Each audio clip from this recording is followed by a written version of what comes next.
Good morning, good morning, good morning, good morning. Hello, hello. First Sky Omaha Radio. Full effect on this Monday morning. Oh yeah, oh yeah. Get up, get your body moving. It's going down.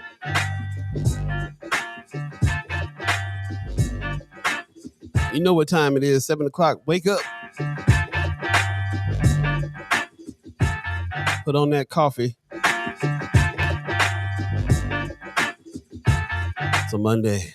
I feel it. First Sky Omaha Radio. First Sky Omaha in the morning. In the morning. Paul Beeee, Buddi3 Da Gawd, Star Trek Rich. Hey. Hey, hey, hey. Oh, yeah. Oh, yeah. Got a good morning from Pops. Good morning, Paul Beeee, Buddi3 Da Gawd, Star Trek Rich, and the First Sky fam. Squad. How can it be Monday already again? Heard that.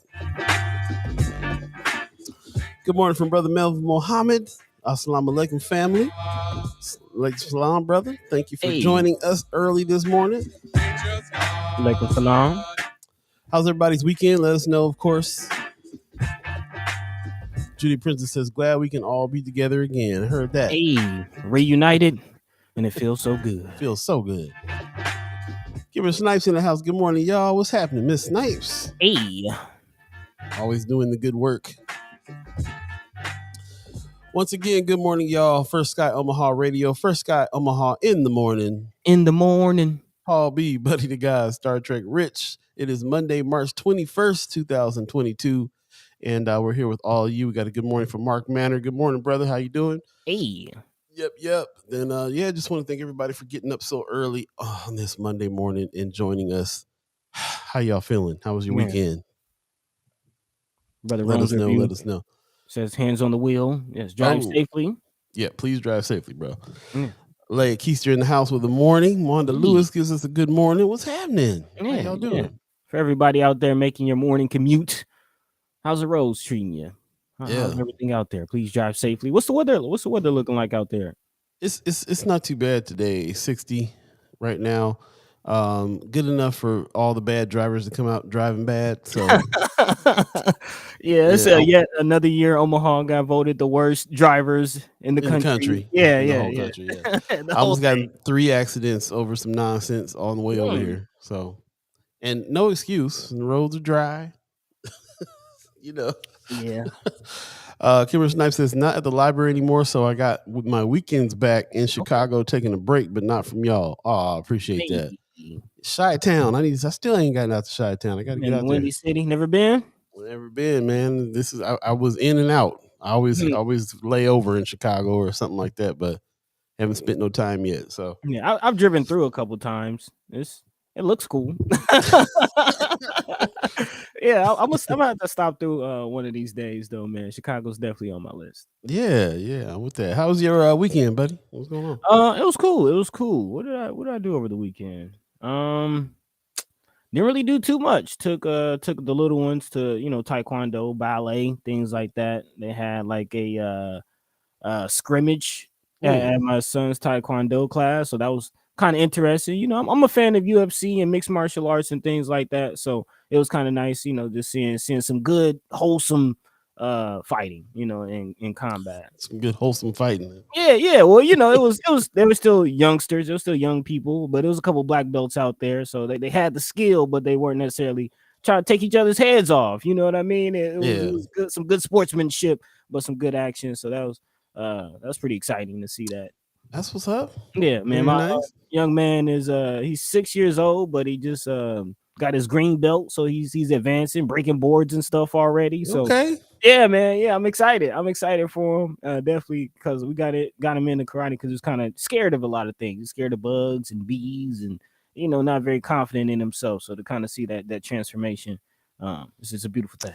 I love it. Yeah, we're definitely looking at that for little man. Definitely get out there. He's 6-year-old tougher than me. I can't break a banana. Well, it's not necessarily he chopping through 2x4s. You know what I'm saying? It's some thin wood, but it's all about the mental. It's all about the mental. So Yeah. to see that mental gymnastics, and then also big shout out to brother Melvin Muhammad, man, for what he's doing with the mixed martial arts and the self defense. Man, it's important. We need that in the community, especially for our young brothers out there. Most deaf. Josh Taking the House says, good morning and happy equinox, fam. Appreciate you, bro, for joining us so early as well. Yeah, man. Yeah, equinox. I guess it is officially spring. Is that? Spring was official yesterday, so it was a nice day yesterday too. Wasn't bad. It was a little cool, but out here it was not bad. I spent a little bit of time out. I worked pretty much a lot. Well, yesterday I spent kind of sleeping, so that was my day to catch up on the week's sleep, if that's even how you do it. Saturday was a better day as far as just kind of hung out a little bit in the evening with a friend who came in from out of town, and I worked most of the day though. So I went over and shot some footage of Nick Wickham, who is directing this play Choir Boy, which is a Broadway play over at the Benson Theater. I got to meet the actors and shoot their practice and stuff like that. It's going to be a phenomenal show. So that was very exciting to see, like something that of that caliber happening in Benson at the Benson Theater. It's gonna be dope. I know you had mentioned Nick Wickham on Friday. Acting in it. I didn't know he was directing it though. That's nice. That's nice. It's nice to see. No, he's not acting. He's directing. Yeah, he's directing. So he's a multi-talented cat. Yeah. Yes. Like I say, he has the chops on stage, but it's nice to see him, step it up and kind of get behind the scenes as well. So yeah, I'll bring him on. I'll bring him on closer to the show, which is in mid-April. Okay, we'll make it happen. Yeah. Kimmer Snipe says maybe I should take karate. Bees and bugs also scare me. Gotta chop them out the way. You gotta chop them. Brother Muhammad said, "Thank you for the shout out. Teamwork makes the dream work." I heard that. Yes, sir. Yeah. I think it's a. You're right. It's a very to me. It's a thing that especially our youth need. That kind of development.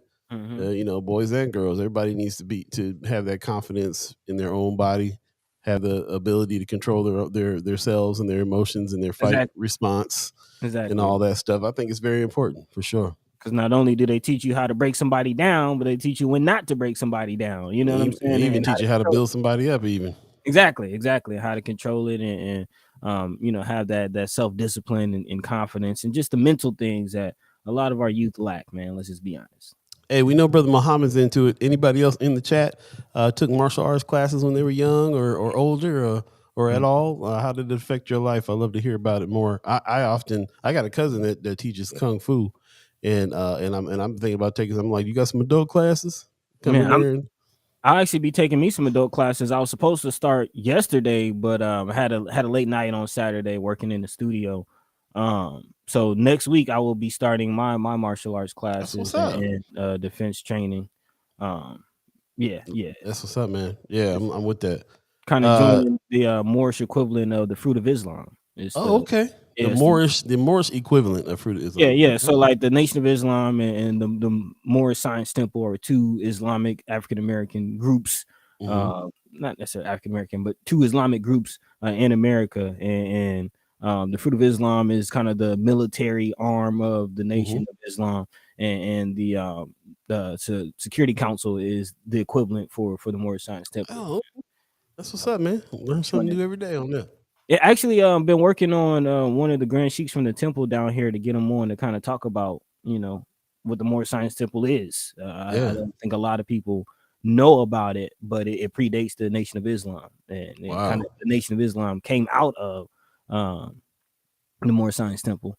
If you kind of trace the lineage, so yeah, be nice. Interesting. Yeah, I can't wait to hear about that. That's what's up. Josh Taking the chat says, "I'm taking Kung Fu now, and I love it." That's what's up, man. We need some adults in there with it. He said in Benson too. Hit me up, Paul, for more info. Oh, it's in the hood too. Okay, I'll definitely check it out. Brother Rich said boxing. That's right. Yeah, I went and I did a couple boxing classes over there at B&B. You talking about a workout, man?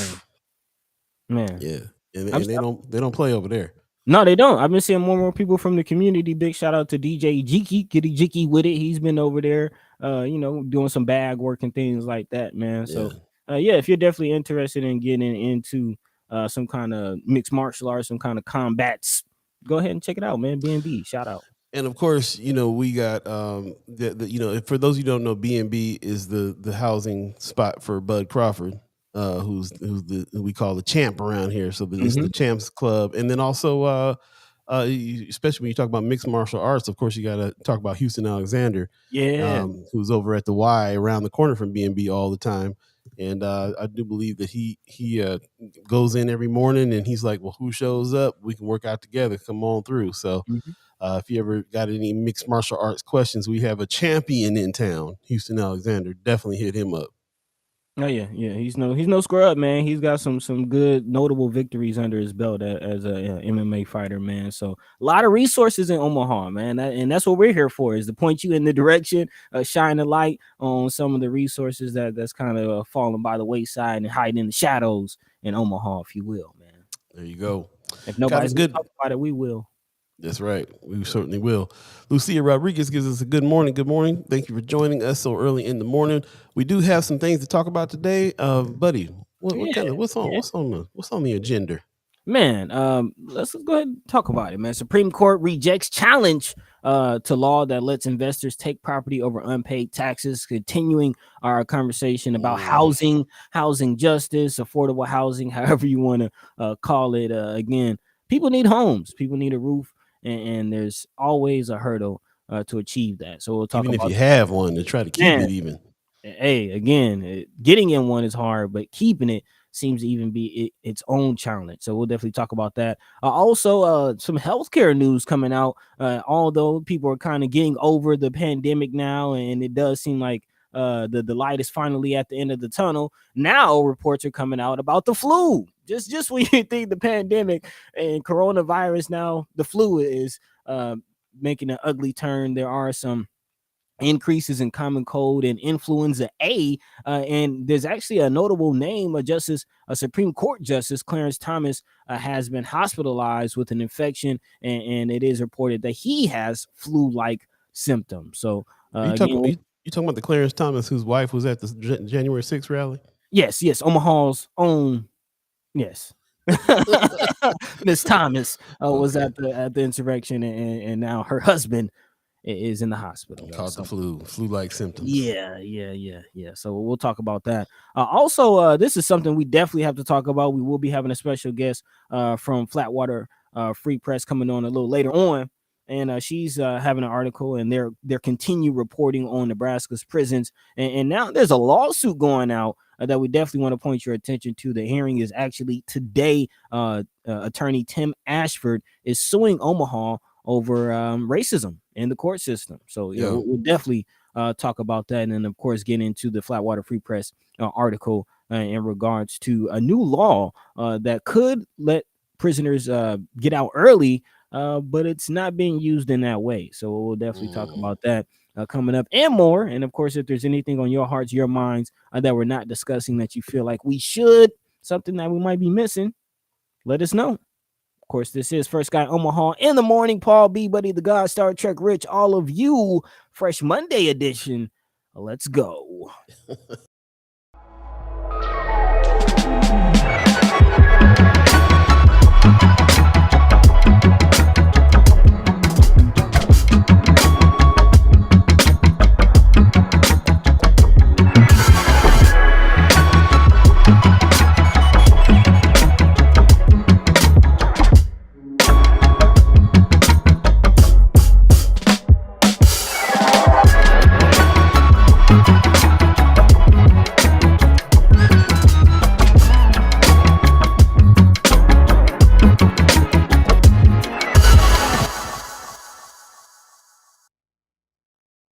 What up? Good morning. Once again, you're listening to First Sky Omaha Radio. First Sky Omaha in the morning. Paul B, Buddi3 Da Gawd, Star Trek Rich in the house. All of you, the chat chimers, everybody who's joined us really early in this Monday morning. Mondays are always a thing. It is Monday the 21st, 2022. If you're feeling that, even if you don't have a job or you got to work on Monday still feels funny to me sometimes. I don't know what's going on with Mondays. But anyway, good morning to Wanda Lewis, who says there's a new variant on the rise, Beeee. It doubled in China in one day and very prevalent in Houston, Texas right now. Yeah, we've been hearing about this new variant. They locked a whole bunch of stuff down in China over this variant. This is the first I'm hearing that it's in Houston, Texas. So thanks for that news there, Miss Lewis. But yeah, it's a trip, man. The new variant coming out is not as potent as the old variant. And as a matter of fact, like I said, flu is in the news even more than the new variant right now. And so, more stuff for us to definitely talk about on that. Yeah, we'll definitely get into that a little later on. Actually, let's go ahead and dive into it right now. If that's all right with y'all. Mm-hmm. Because that did make me think of something that happened over the weekend. Kind of over the weekend late last week. There's a rodeo. There's the rodeo fair in Houston, Texas. Okay. There's about 75,000 people there, and it was notable to me because Beeee and a bunch of Texas artists were there. They had a whole festival down there. But to hear there's now a variant that's kind of prevalent in Houston, and they just had this big rodeo, this national rodeo convention with 75,000 people down there. Kind of makes me wonder. It's kind of makes me wonder. Another super spreader. That's what I'm thinking. But with the flu this time, maybe. Maybe because that is the reports coming out of Omaha. At least Omaha is reporting that the flu is spreading through Nebraska. According to the Department of Health and Human Services, is causing more hospital visits. So far this flu season, the state reports 13 deaths in connection to the flu. Last week, there were over 500 confirmed cases of the flu, and now there are graphs coming out that show activity this flu season compared to 2019, and it's about average. However, there are more issues coming with this season, just the flu going around right now. Nurse practitioners at One World say they've seen a lot of sick people lately. Some just have a common cold. Others have a specific strain of the flu. If you're feeling a bit under the weather recently, you're not the only one. A lot of the common colds, said nurse practitioner Tania Arguin and Kari Hovey are nurse practitioners at One World's Quick Sick Clinic. They say a lot of people coming to the clinic have had a little bit of everything, from fevers, chills, body aches, sore throats, headaches, you name it. Symptoms could mean you've come down with several different illnesses, but the women say some people aren't testing positive for anything. And if they are, it's likely the flu. Actually, one of the nurses said, just today, we've seen about 5 people with influenza A between the two of us. So it's definitely on the rise. Hobie also says they're testing positive for the A strain specifically. On Thursday, CHI also spoke about the rising in flu cases, calling it concerning. Darcy Jones with CHI Health says overall, the numbers are still fairly low, but typically, especially before COVID, we would definitely be seeing a trend downward by the middle of March as opposed to seeing this continued uptick of cases. So again, as we officially are in spring, winter months are dying off and things are warming up. You would expect for flu cases to start to kind of wane off. But I'm wondering, do you think that the end, quote unquote, of the pandemic has something to do with this? Is this kind of people getting a little too lax? After the pandemic, people kind of and taking off the mask and even not doing things that they might have done even before the pandemic. Well, I think they've been doing that. They've been taking the mask off and coming out. I'm surprised that there hasn't been more spread, especially in Omaha. That's we've had, that's how it's been here for a little minute. Everybody going out hard. I passed by Blackstone the other day. We're back to lines down the street to get into clubs style. Okay. So it's full swing. It's full swing for sure. It's interesting though. Everybody who I have talked to that's been getting sick, we had a couple of family members get sick when we went out to Vegas for the wedding, and everybody kind of kept in touch afterwards. Like, you've been sick, you've been feeling all right. What's going on? And a couple of people have been sick, had some stomach things, fever, and everybody's taking the test and being like, but it's not COVID. So it's interesting that was probably this flu variant that's going around here. So it is what it is, man. People gonna get back together, and there's gonna be something that goes on. I can see right now while COVID is slowing down, more people getting out, and that means that whatever else is going around out there is we gonna catch it.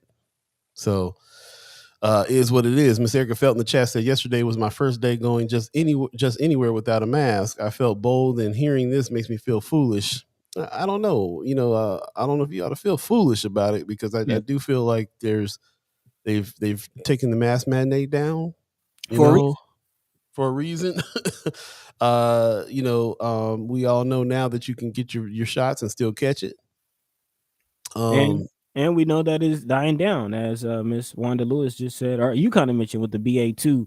And from what I've been hearing, everything that I hear, that's kind of the telltale sign of the pandemic or the virus or whatever that illness is, as its variants come out. As they come out more and the variants get weaker and weaker, that's a sign that it's dying out, and whatever vaccines or whatever measures we're taking are working.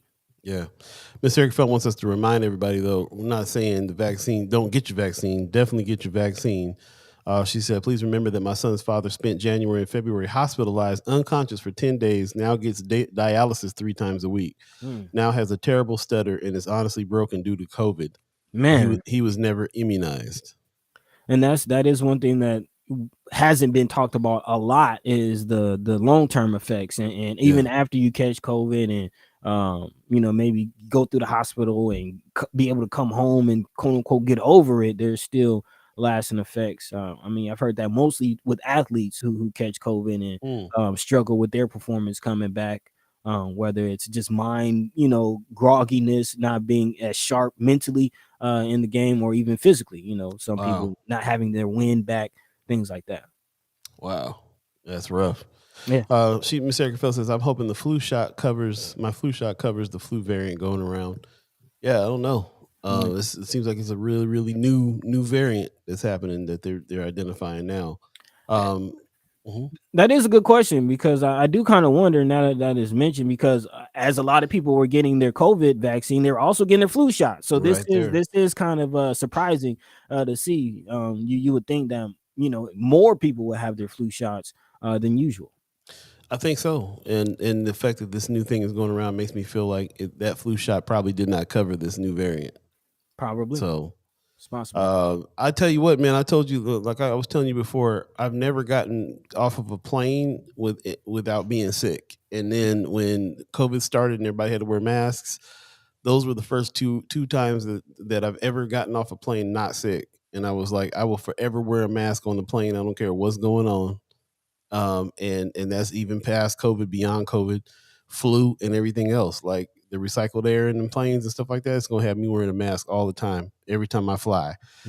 So even though we listen to the CDC, we listen to we read all the research on whether or not we need to be wearing masks, or if there's breakouts in our areas and stuff like that, we still got to make them personal choices. We still got to make it for ourselves. There's a lot of people that have made the choice not to get vaccinated, and now it's starting to look, for those of us who were adamant about vaccinations, people that we also know now that people are still catching it. And here we are again talking about a 4th shot, a 5th shot. I've actually talked to a couple of friends down here who have relatives that work at the CDC, and some of them have said that even the people who work at the CDC, some of them are not getting vaccinated and not wearing masks and things like that. So to your point, it is kind of everybody's decision, and to Miss Erica Felt, I just say that to say don't feel foolish. There's people who work at the CDC and are still doing what they feel like they need to do for themselves. So just try to, again, educate yourself as much as possible and make the best educated decision that you can. And that's really the most we can do. Well, Steph, in the chat, she says, I spoke with him yesterday, and it was a little like talking to a stranger. Between struggling for breath and stuttering, it was difficult to understand him. He was an arrogant man before. He's worked every day of his life, and now he can barely clean his apartment. Definitely can't drive or work anymore. Man, KIOS this morning was talking about this flu, was talking about the flu, but they started it off saying, even though we're still getting reports of deaths from COVID, they're down now. And the huge thing is right now they're getting a lot of people in reports of the flu more so. And there's people that have died from the flu, like 16 people in Nebraska died from the flu already. Yep. As reported. So and to kind of bring it home, if you will, per se, again, as mentioned, Supreme Court Justice Clarence Thomas, he's dealing with his own flu-like symptoms, and to your point, the severity of it, he is in the hospital. Again, 73-year-old Supreme Court Justice Clarence Thomas has been hospitalized with an infection since Friday, so it's been now several days, and is expected to be released within the next couple of days.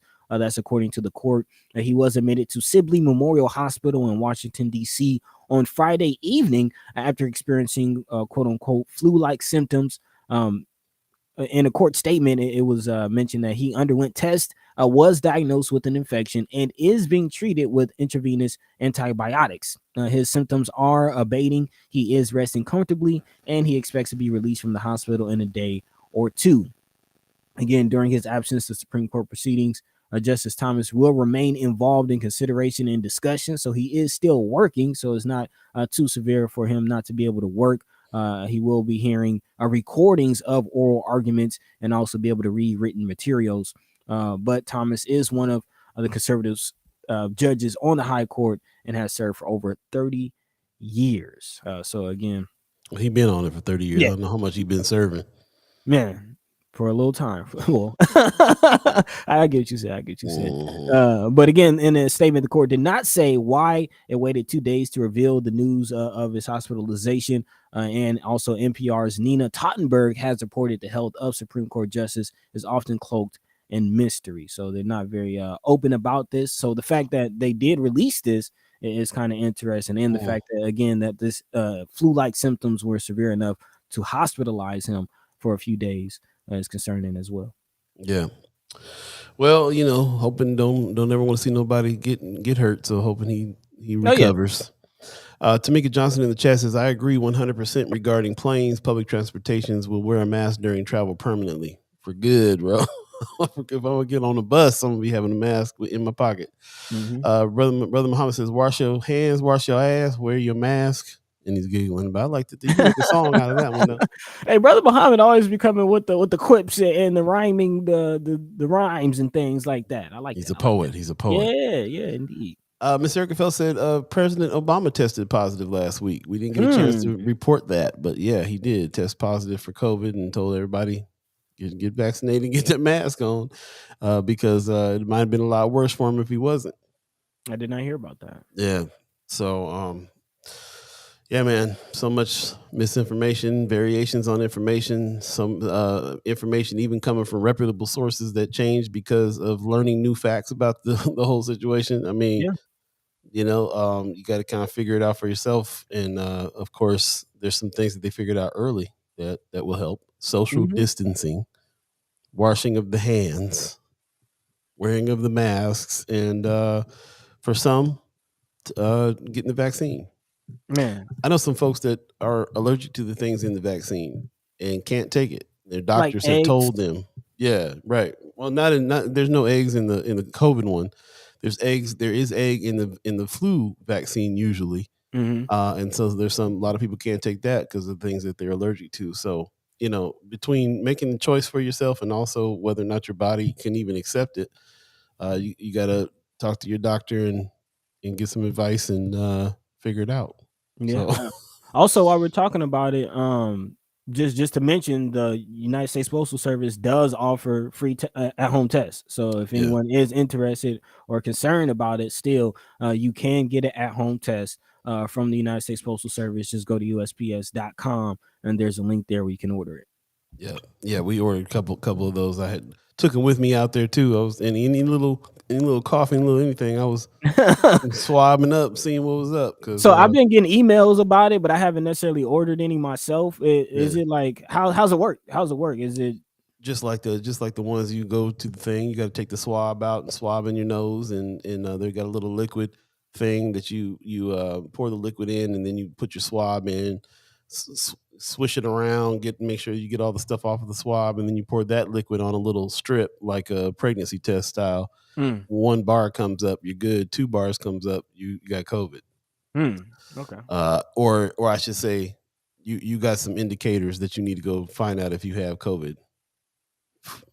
After that, so Yeah, it's like the yeah, antibody test. Is that's yeah, what it's the antibody test. okay, Yep. okay. So, Yeah, well, there you go. it brings you some peace of mind though, bro. Like you know what I'm saying. Like it's small Mhm. enough. I can put it in the backpack and rolled. And as soon as I felt any little anything, I went ahead and did the test real quick. Takes 15 minutes, and it gives you a little peace of mind that everything's cool. You know, and just try to keep it cool after that. Yeah. So And that's what I was wondering. How long does it take? Because again, yeah, with the full test, you got to go get tested and then hunker down for 72 hours just to figure out, what the right, deal is. So, yeah, Miss Erica Fellows is saying though they're not as accurate as the PCR test. Right. The right. PCR with the full test says it can tell you that you have it, but it can't tell you that you don't. If you have Mm, symptoms but a negative test, you need to go get the PCR. So okay. there you go. Yeah, I mean, like I said, give you a little peace of mind. Right. It Not ain't the end all be all, but it ain't the cure, and it ain't even all the way. So, just give you just gives you a little bit of something to see whether or not. And a lot of people are going off of that too. A lot of people are going off of these home tests. A lot of companies, corporations are doing that too. They're saying, hey, if you got symptoms, stay home, and if you got a home test, do the home test. If you're good, you can come back to work on that home test. well, So, I know a lot of athletes, that's what they're using, and that's kind of how they're wow, keeping these sporting events and these seasons going. And really, if you're a member of the reporting, they were the first ones to have it. that's These true. Yeah. these athletes and these professional teams, they were the first and for a little while the only ones who had it. I remember that. Yeah, Yeah. yeah. So So they can keep the ball rolling. exactly, literally, literally. So it is out there, but as Miss Erica Feld says, she is very correct. It is just a small step, but if you have any real symptoms, any real concern, definitely go get a PCR, a full test from a professional. Yep. She says, for my business, I'll accept the positive at home test, but not the negative. Mhm. Makes sense. We got a good morning from Precious McKesson. Precious McKesson in the Hey, house. Hey, you in town now, Precious? I heard you had a long drive coming up. Was that to come back in town? Let us know. We need to be politicking with you here real soon. oh yeah, 7:32 right now. If you're keeping track of time and believe in the concept of time, you're listening to First Sky Omaha Radio. First Sky Omaha in the morning. in the morning. Yeah, man. We'll take a quick break. We'll come back. Got more to talk about. Thanks for joining us. Stay tuned. Stick around. If you are on Facebook, please share the show. And, so we can get as many people on here talking as we can on this Monday, the 21st of 2022. Stay tuned. We'll be right back. Space is the place. First Sky Omaha Radio is going down.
What up? What up? What up? What up? 7:34 right now in Omaha, Nebraska. It is the 21st of March already, 2022. Second day of spring. You're listening to First Sky Omaha Radio. First Sky Omaha in the morning. In the morning. Paul Beeee, Buddi3 Da Gawd. Hey, Star Trek Rich is going squad. down. Precious says last day in DC, the 25th is coming up. She got 4 more days. Okay. Then she'll be heading back. So, yeah, man, looking forward to that. Looking forward to hearing about your new position too, and all this that's going to entail and all that good stuff. Can't wait. Can't wait to talk to you. Gonna need that exclusive interview. Exclusive. Yeah, but I'm just more so looking forward to politicking with P, man. Just looking forward to having P back in the community, having her back in the city, having her back in the area, especially as we gear up for this campaign cycle. Election cycle, right? Yeah, right. man. Yeah, man. Yeah, we need all the insight we can get on this. Definitely. So again, Congrats to P, and big shout out to everybody tuned in right now, Precious, and everybody listening. We appreciate you, we love you, we thank you, and hopefully you will continue to chime into the chat. As always, let your minds be free, let your voice be heard. But if you don't mind, let's go ahead and keep it moving, man. Jump into Absolutely. the next story, and kind of piggybacking a little bit. Again, was talking about Supreme Court Justice Clarence Thomas and his hospitalization, and now we're going to pivot a little bit and talk about the Nebraska Supreme Court and their recent argument and decision on the constitutionality of a state law that would allow third parties to acquire properties by paying off the owner's tax debts. It's sort of working as a pseudo adverse possession law, if you will. And this is a decision that came down on Friday in a Continental Resources versus Fair court case, which brings an end to a years-long fight by a Scottsbluff man to keep his home of 27 years. Kevin Fair, who argued that Nebraska's tax lien sale process is unconstitutional, will lose his house as a result of the decision. So again, after a years-long fight, a man will lose his home of 27 years. All because a third party came and paid off his tax debt.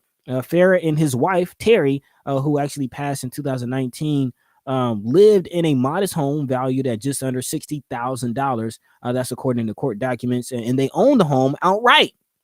For a lot of people, that's a dream come true. But as we mentioned, getting in the home and possessing the home are two different things. Can you keep it is the question. And in 2014, the Fairs failed to pay their property taxes to Scottsbluff County. And then when the taxes go unpaid, apparently the county takes out a lien, which is a legal claim on the property, and then makes it unable to be sold or refinanced until the debts are paid.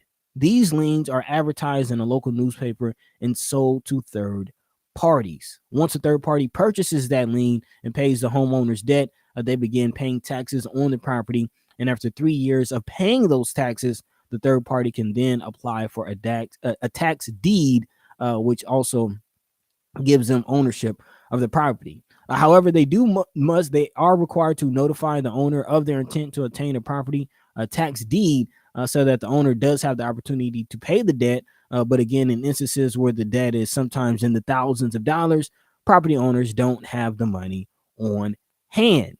In the case of the Ferris home, the property lien was advertised in the area newspaper in February 2015. A company called Continental Resources then purchased the lien for $588 and started paying the taxes. As a result, the county stopped sending the couples further tax bills, which again made them believe that they didn't have to pay the tax, or that they didn't owe anymore. However, after 3 years, the company began paying taxes on the property, and the Fairs were notified that they had 3 months to pay $5,200 if they wanted to keep their property. So again, the original debt was $588, but after 3 years of this company paying on that debt, it ballooned to $5,000 for them to keep their home. And of course, as mentioned, as a result of this Supreme Court case and this whole legal battle, they will lose their home. And this is a law that I'm sure not a lot of homeowners are aware of. That's crazy, man. Almost like you got to read the paper every day to make sure your home ain't in it. Man, because again, that was the same situation with another family that had basically realized that their house was for sale, that they were living in, and didn't know that it was for sale. Crazy. In the chat, there's some information here. Precious says the land bank can do that also. She said, should I say they can purchase tax liens? Interesting. Did not know that the land bank could do that, and didn't know they were doing. There's still so many questions about the land bank, man. There's so many things, right? Because the most recent information I got from a friend of mine who was looking at some stuff found that you can find out that the land bank owns other land that they are not advertising on the land bank site. You can go to other sites and find out that there's other pieces of land that they just have not shown because it's already spoken for or going to a developer or whatever they got going on. So there's still some real stuff going on there for them to have the kind of power where they can go in and take over a tax lien on top of, pretty much owning all land in North and South Omaha that is considered dilapidated. There's a lot of power that they have that we need to be definitely taking a look at. Also in the chat, Alice Brown says, blessings, sharing to support. Awesome, gentlemen. Omaha loves Central Texas. Okay, I appreciate your sharing and appreciate you tuning in all the way from there. Okay. Yeah, that's a good reminder. Please, if you are on Facebook, share the show so we can get as many people talking as we can. Also, it looks like Miss Erica Felt was surprised by that news. They can just go on in and take over the payments. Yeah. Alice Brown says after 5 years he could regain it. Yes, in most states. So this is something that goes on in a lot of different states for sure. Yep. But shout out to Chris Bowling of The Reader, who again is doing a lot of he's doing a lot of research in housing, just the areas of housing for the disinvested project. And I do remember him mentioning in a previous editorial meeting that this is something that's, although it is, it does exist in other states. It seems like Nebraska particularly is a state that uses this a lot, and there are a lot of homeowners that kind of fall to this fate, specifically in Nebraska. Precious says they can't advertise because it's on hold for the 3 years until the title is clear. She said if they pay it within 3 years, they can regain ownership. So that's how it works in Nebraska. It's different in different states, but similar. Brooke gives us a good morning. What's happening? Donald Givehand says, hey, I just found out from Pensacola, Florida. Okay. P. Cole in the building. Panhandle, what's up? There you go. Miss Erica Fell says they could be civilized beings and charge the homeowners rent with a promise going to those taxes and give them 10 years to get it paid off. Yeah, there's definitely some things that they could do. This thing is definitely pretty shady as far as I don't know, man. It's like it's built so that people can kind of underhanded. I don't know. It just feels real shady. I feel like they probably are not giving people enough time to pay off some things they need to pay off, or not let them know that this can even happen, which might put some more urgency on that. Or they give them time to find some programs that might help them pay off some of this stuff. To that point, the kind of the crux of the legal battle, the argument was the lack of due process. Again, the attorneys for the family argued that the tax certificate sale violated multiple rights guaranteed under both the U.S. Constitution and the Nebraska State Constitution, including the right to due process and protection, from excessive fines. Because again, remember the original tax lien was only $588, and it ballooned to over $5,000, which could be seen as an excessive fine. However, the court disagreed with these arguments, writing that the Fair family overstated the significance of the sale of the tax certificate and that he was given ample time to reclaim the property. So they're looking at that 3-year window as ample amount of time.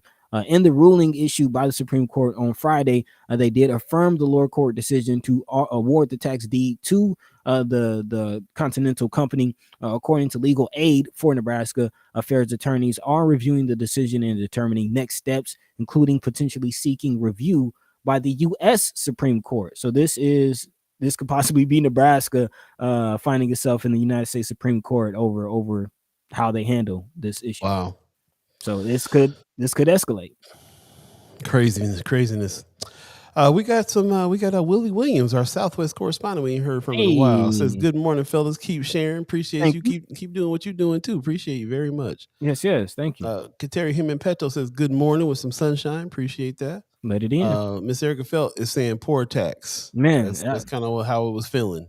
I definitely go back to what Michelle said. I mean, this is a saying that I definitely got from Michelle, man. It is expensive to be poor. It is very expensive to be poor. And again, just imagine you not being able to pay the $588. If you can't pay $588 in unpaid taxes, what's that to say for moving expenses? How are you going to afford a moving truck? How are you going to afford rent? Like, it just doesn't make sense. This cat owns a house that is worth $60,000, so it was a very modestly priced house. It was paid off, so he wasn't paying no rent. Don't know what the financial situation was or the work situation was, but I mean, like you said, if what do you do if you got to now jump into a situation where you're probably paying a rent that's way higher than you even expect to have to pay, first and last security deposit and everything else, to jump out because that's gonna be way more than the tax that you got to pay. But if you're having problems paying that, there's got to be some programs and things out there to help people do that and stay up on it a little bit more. But I think that the surprise here is that if you lapse on your tax payment, then somebody can just take over the house even though you have already paid it off or have been paying on it. So, I mean, it's kind of a shocker. I can see why it makes sense economically, I guess. I don't know. I think there's something that's more civil that can be done here for sure. To help people stay in their houses. It just seems a little bit sharky where they're like a little predatory, where they're like, well, there's a way to get into these neighborhoods, get these houses if we really want them. Yeah, I mean that's my question: is do we ever really own anything? I mean, do we really ever own anything between eminent domain and other little shady laws? It seems like you can buy a house and $120,000, $200,000 house and just lose it. Taxes. So, Precious says, yeah, going straight. Go ahead. Precious says this is why it's important to make sure our elders are up to date on their homestead exemptions. There you go. Miss Erica Feld also says some people get disability of less than $1,000 a month. They paid off that house and likely couldn't afford to move it if they couldn't afford the taxes. I couldn't afford to move unless I used credit cards last year, which is why I was so stressed for 6 months. Same exactly. Kind of on Friday, I explained my wife's grandmother. She gets around $1,000 a month in either disability or Social Security. But how do you live off of that? It's real, man. It's real. We're all dealing with that. We have elderly ones in our family that it's coming down to how much retirement that they got coming, and all that. This is all something that we're all dealing with, not just personally, but even with our family and extended families. Definitely check on your grandparents because that was what was going on. I had some older friends who had paid their house off and their incomes were fixed and low, and they did not have enough to pay the taxes, and they had to kind of reach out and be like, "Hey, I'm about to lose my house. If I can't get any help here," and everybody had to kind of do the thing, do the car wash, do the GoFundMe, do the what I'm saying, like the amount of GoFundMes to help with medical, housing, and everything else that's going on. It's almost like it's an institution now. I mean, on one hand, I like the fact that we're all trying to help each other and we all can help each other, but at the same time, like that's not an economic plan for anybody to depend on asking for GoFundMe help for everything. Precious is breaking some of these things down. She says the homestead exemption provides an exemption from property taxes on a home. The exemption also protects the value of residence homes from property taxes, creditors, and circumstances that arise from the death of the homeowner's spouse. Homestead exemption ensures that a surviving spouse has shelter. And that is kind of the case in this situation because, again, remember the fair, his wife died in 2019, which was actually during the legal battle. Wow. Yeah, in the middle of the battle, he lost his wife and now ultimately losing his home. So, yeah, it's a nightmare, man. And people are subjected to this. Ms. Erica Felt says that's what my son's father is facing with COVID, causing him to be unable to work. Yeah, man. It's not just the elderly. It's all of us having to go through this. Brooke says our great aunt lost her home she owned since forever, and she lost it because she wasn't up to date on the tax exemption paperwork, I believe. Wow. And it be like that sometimes. It's not even in some instances a situation where a person can't necessarily afford. They just might not know. It also bothers me that some won't help each other if it's not through GoFundMe or GoFundMe takes a cut. Miss Erica Felt talking about. it's a GoFundMe. Those things are good for organizing those types of things. Makes it easier for people to help. But yeah, it sucks that it's a business as well. But like I said, what would any of us be doing without it right now? It's been like funeral funds and all kinds of stuff for us. You know what I mean? Mm-hmm. Yeah. Tough thing to do. I think the one of the big answers is what Precious is talking about right now. Must be renewed yearly. Check in yearly. Check in. Put it on your calendar when your parents' house taxes come up. Double check with them. You're getting older and might forget. I mean, you know what I'm saying? Yeah. So much to it. And then it's just rough. Wanda Lewis says if you're disabled, you can get a letter from your doctor and file for homestead exemption program. If you're over 65 and your income is under 31,000 for Nebraska, you can also qualify for the program. So that's what I'm saying. I knew that there had to be programs out there that might help these situations out. But how many people know about these programs? Yeah. Or even know that you need the program. Right. If you're just joining us, you're listening to First Sky Omaha in the morning, and right now we're talking about this situation where if you own a home, you might lose it if you don't keep up with the taxes. And there was a little bit of a fight for that, and they got kind of shut down by the Nebraska Supreme Court. Now they're going to keep it like it is. You can you miss a payment, you might lose your home. Yeah. And the fact that it's not just you miss a payment, but the county actively advertises your property in the newspaper, like oh, you're not gonna pay? Okay, we're gonna get this money. We're gonna get our money, right? Right. We're gonna get this money, even if you think you own this property, which is interesting. And it actually makes me think about us and why are we talking about home ownership and property ownership? Because it's about survival. Land ownership changes the whole dynamic of a family. And you think about generations and multitudes of families that actually some people did receive their acres and their mule after slavery and lost it due to these same kinds of circumstances. Even people who ended up sharecropping on their property that they lost because there were tax liens on it.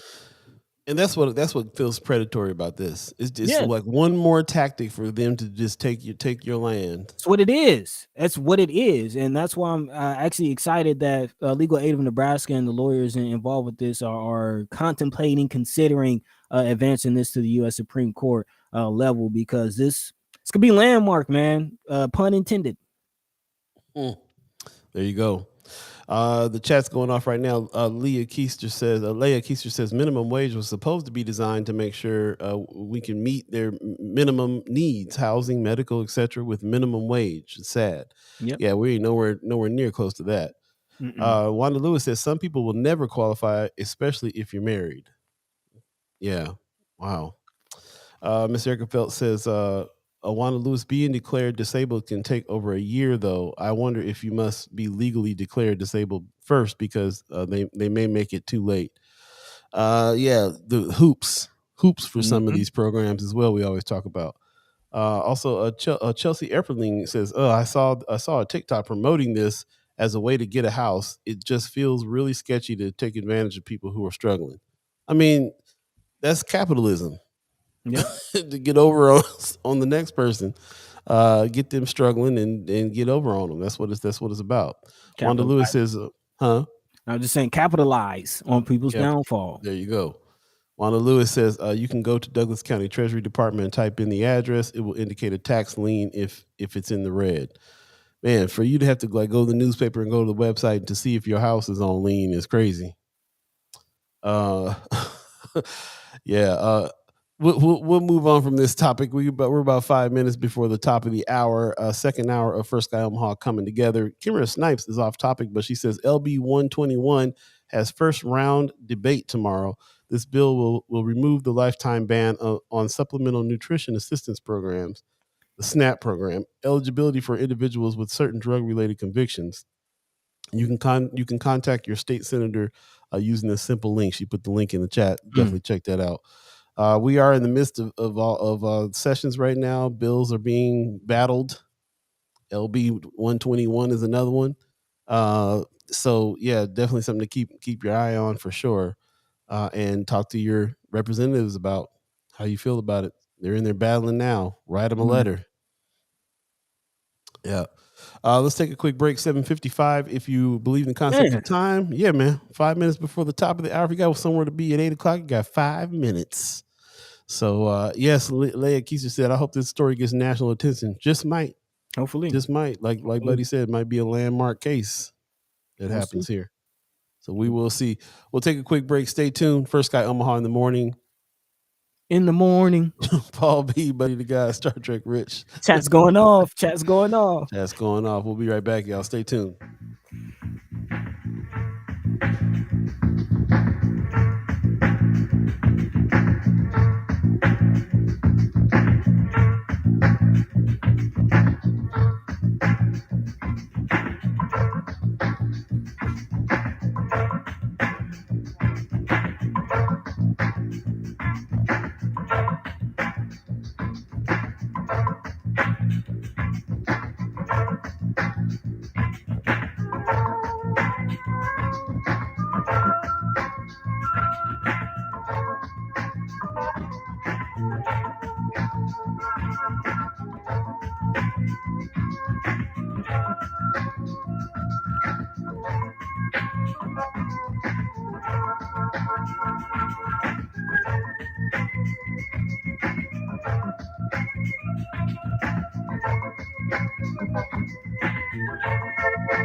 What up, what up, what up? First Sky Omaha Radio, First Sky Omaha in the morning. Paul B, Buddy the Guy, Star Trek Rich, and all of you, the chat chimers, feeling like talking on the Monday, I see. It's Monday the 21st. Real chatty, real chimey this morning. Real chatty, real chimey. I like it. I like it. Yeah, thank you for everybody that's joining in the chat, joining in on all these subjects. We love how we're going to the Friends of First Sky Omaha group page these days and pulling a whole lot of things that we talk about on these shows. We also go to the Reader and check out what's going on over there and dive into the stories that they are writing, so that we have topics to talk about here as well. And also Flatwater Free Press, which we are expecting to have a guest on from Flatwater soon. So stay tuned for that in the second hour here, coming up at the 8 o'clock hour. Really, really get down with us on that. Pops, another track. Yes, another Boogie special, man, that I dug out of the archive somewhere, Pops. So thanks for that. Appreciate that. And yeah, appreciate all of you as well. It is coming up on the 8 o'clock hour. Like we said, we have a whole another hour of things to talk about. It's all generated from you guys and what you want to talk about and the things that it's on your mind and affecting us. So really appreciate that. And you know what? I forgot to get, there was something I was going to get from the Noise page. They have a graphic up that has all the important dates for the votes coming up. I think I'm gonna go try to find that and post that. We definitely need to be able to keep up on that because we're in that season. We're in the season right now. Bills are being battled. Votes are coming up. Read something this morning that said Pillin was in the lead. Ilan Pillin's in the lead on the governorship. That just tells me we need to keep have Senator Carol Blood put some respect on her name back on the show. And get to talking about these things. I don't really trust polls, but because I worked at Gallup for a while, I'll just say that. So polls don't tell you everything. They can give you a little bit of an indication, but not much. But it'd be interesting to see what is really going to happen with that vote after Pete Ricketts is out. We're gonna have another Pete style cat in. Man, hopefully not, man. Hopefully not. But we will see. And now's the opportunity to do something about it. So yeah, we'll definitely look forward to having Senator Carol Blood, Beryl Blood, as we like to call her around here. Have her back on, man, and try to get some attention to her campaign because again, as we're not a nonprofit anymore, we definitely all about supporting her campaign. Hashtag New Blood, I think, is the hashtag that's out there. Yeah, that's what's up. I like that. Need new blood indeed. There you go. In the meantime, buddy, what's on your mind this 8 o'clock in the morning? Actually, as you mentioned, we will be having a guest coming up from Flatwater Free Press, and they've been doing a lot of work in examining what's going on with the state's prison system. And I wanted to kind of jump into that topic and start off with something that a friend of First Sky, Paul Philman, a recent interviewee, recent guest on the show, actually sent us some things, brought this to our attention, and we have a call to action for everyone. So if you are available around 2:30 this evening, or this afternoon, if you will, there is a court case that is going to be very important. And if you're an activist, if you're someone who has input on this, I definitely urge you to come out and support. This was brought to our attention again by Paul Fallman, who had sent us a text I guess exchange from attorney Timothy Ashford, who, if you're not familiar, Timothy Ashford actually made headlines and made news as he represented and supported brothers David Rice and Ed Poindexter in their case. Actually, I believe he did so for free, even working on brother David Rice's appeal before his ultimate passing behind bars. So again, brother Timothy Ashford is deep in the fight, is not a stranger or not anyone new to the fight in courtrooms in Nebraska specifically, and he is continuing that fight in that realm. This is actually a Facebook post that he posted recently, and it says, "Racism in Nebraska courts. I sued Douglas County for racial discrimination because they do not appoint qualified African-American attorneys to represent poor defendants in murder cases on the Douglas County Court Murder Panel." The Douglas County District Court case CL 19. As a result of my prior racial discrimination lawsuit, Ashford v. Douglas County in 2015, Douglas County appointed approximately 10 Black attorneys and created Rule 417, which appoints all attorneys a rotating basis to represent poor defendants in criminal cases. He says, "My poor lawsuit did not address the appointment of Black attorneys to the Douglas County Murder Panel. A hearing on Ashford v. Douglas County is scheduled on November 12th, 2021. And then it goes on to say that there's actually another hearing going on today at 2:30. He says, "As I told the court on numerous occasions, my racial discrimination lawsuit to appoint qualified Black attorneys is similar to the biblical battle of David versus Goliath." He says, "Of course, I am David, and you know who won that battle. In this fight to eliminate racism and appoint qualified Black attorneys to the Douglas County Murder Panel, I cannot lose because I believe God is on my side. Have a blessed day, Timothy Ashford." So again, that hearing is today at 2:30, and he is asking all activists, anyone interested or anyone that has an opinion in this, to step up and come out. Yeah, that's what's up. Definitely gotta have him on. Yeah, brother Ashford on, and talk about a lot of what's going on here. I'm just curious about anybody in the chat available to hit those times today. I know it's a Monday and everybody's working and stuff, but this might be a day that you might have off. Definitely go check it out. If you do go check that out and represent out there, take some notes. Let us know so that when you come back later, you can let us know kind of what happened for those of us that didn't make it today. But sounds like a pretty interesting deal to get behind. There's a lot of fights going on right now in legislature, and so I think that this is definitely a worthy one to go get behind and check out and support. Again, that's today at 2:30 in courtroom 228 at the Douglas County Courthouse. So right downtown. And this is a huge thing though, because man, we talk about the discrimination and the disparities in the demographics of who's in prison, and this is a direct feeder into that, into those disparities as far as poor defendants, quote unquote, of color, who end up with a public defender who doesn't really care. I mean, it's just another number in the public defender's court cases, and one of the 30 different cases that they got to see that day. And then you add cultural differences and the lack of cultural understanding on top of that. You kind of, like you said, it's a David versus Goliath type of situation. For real. Yep. So definitely something to keep your eye on. Again, can you give them that information again? You said 2:30. Yes. The hearing is today at 2:30 in courtroom 228. That's 228 in the Douglas County Courthouse. And again, attorney Timothy Ashford is requesting community activists to come out and support. That's what's up. Sounds good. In the chat, we're looking at Leah Keister saying, "Here's all the voting dates, deadlines, and links to register." Did you put the What's the links in link? somewhere? Did I miss that? Huh? Yeah, that's what I was asking. Is there a link somewhere, or is it on Yeah, Facebook? I don't think if you did put a link up, then put that up again for us if you don't mind. I see you over there on YouTube, which I appreciate. Thank you very much for that. Please like and subscribe over on YouTube. We are on YouTube now for all of y'all that decided that you were sick of Facebook. We decided to also go live and broadcast live on YouTube as well. So now we're playing the YouTube game. So if you're over there, like and subscribe there too, please. Appreciate that.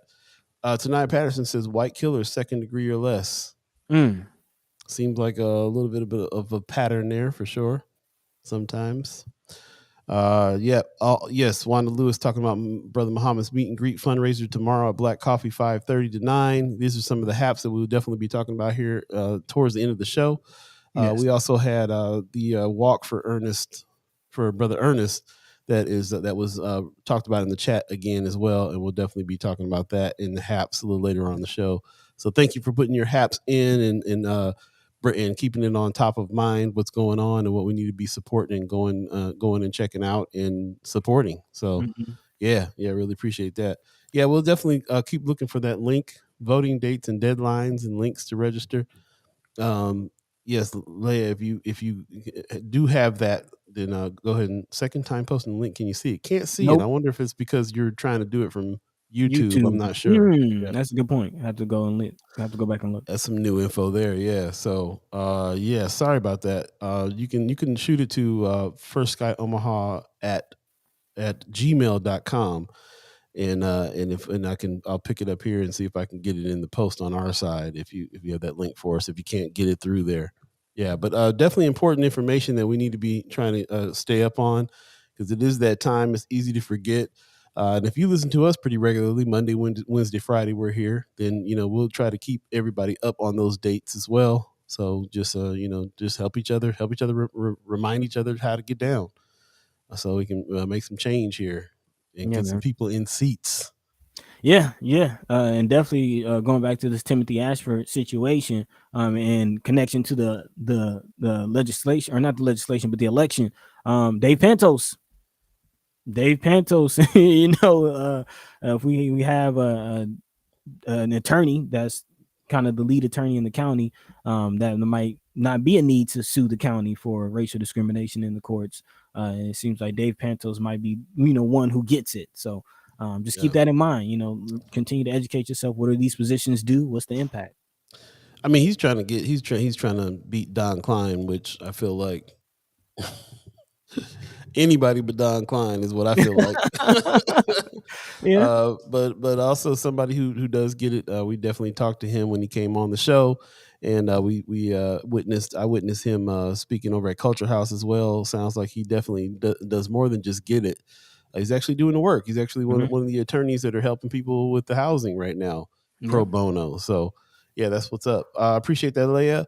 Also, Precious McKesson put in the chat, votedouglascounty.com deadlines. So there's that link there. I'll show that here so everybody can kind of see what that is all about. Nice. Definitely check that out. Mark Manor says, I met Dave last weekend in person. Dude has good taste in music. I think that's relevant. I think you're right. Yeah. That is relevant. Most definitely. So we'll probably go through and cut out some interviews that we had from some of the candidates here, start posting those up again, replaying those. Our purpose here was to try to get to know these people, get to know the representatives, the people that you're trying to put in seats, really kind of get to know them on personal levels, find out what their motivations are, all that stuff. We really need that. So right on. Rose Review said he made it to Manning, Iowa. Appreciate you driving safe and listening to us on the way, bro. Appreciate that very much. So that's a reminder. Everyone making their morning commute just tuned in to us. Welcome. First Sky Omaha in the morning. Paul B, Buddi3 Da Gawd, Star Trek Rich. All of you, please drive safely as you make your commute. And thank you for tuning in. Yep, and I just got Leah Keister's link, and it is a different one. It's a Civic Nebraska vote link. So there's a couple of them. There's a couple of them there that you can definitely keep up with. Appreciate that. Thank you very much. And yeah, I'm looking at these messages here. Miss Erica Phelps says, I think it's hard to be excited and push support for a prosecutor, but we need to, or we'll have Klein. I don't know. I think she got it right the first time. Yeah, man. Yeah, that's rough. Christy Gnor in the house. How you doing? Good morning. Says, if anyone wants a yard sign for Alicia Shelton, let me know. Alicia Shelton is also a friend of the show that's running. Lots of people running, man. Lots of people associated with First Sky Omaha that are running. Brother Muhammad's running for school board. Brianna Fool's running for school board, right? So yeah, man, let's support everyone. You know, everybody needs that kind of support. This is still a money game, so unfortunately, they have to raise funds, and it's really interesting, like where they're raising funds at, right, and who they're raising funds from. Right, follow the money. Follow the money. As a matter of fact, Festerson, is it Festerson? Who's in trouble right now? They got some money from a Nigerian billionaire or something like that. Oh, I think it might have been not Festerson. No, it's not Pete Festerson. No, it's was Fortenberry. No, it was. I can't remember. Yeah. We reported it on him before, but it sounded very much like he's made some stuff up. I don't know. I don't know. He might be in real trouble. We'll go back and check it out. Fortenberry. That's what Mark Manor says. Jeff Fortenberry. Yes, I was thinking. He got like 60,000 from some Nigerian billionaire. So his best friend or somebody stepped up and was like, "We got this." Everybody's like, Fortenberry. Yeah, don't mix up Festerson and Fortenberry, please. Festerson is a cool cat. Oh man. Yeah, man. It's funny because they were on the radio today saying his best friend was saying, yeah, we got the money, but we sent it through a bunch of other attorneys and people to distribute it. So yeah, he might get some trouble. He might get some real trouble. Like you said, follow the money. As Mark Manor says, Fortenberry's on trial right now. Wanda Lewis says, "Come through, Nigeria." That's hilarious. Oh man. Oh yeah. We'll see how that one plays out. Definitely keep our eyes on that one. Oh man. Yeah, that's funny, man. Precious. Yeah. Old lying behind. Mm-hmm. I love it. Yeah. Dropping a shameless plug. She says, check out Swing Left Nebraska to hear my interview with Alicia Shelton and Senator Blood. So yeah. Swing Left Nebraska, man. They get down. They do.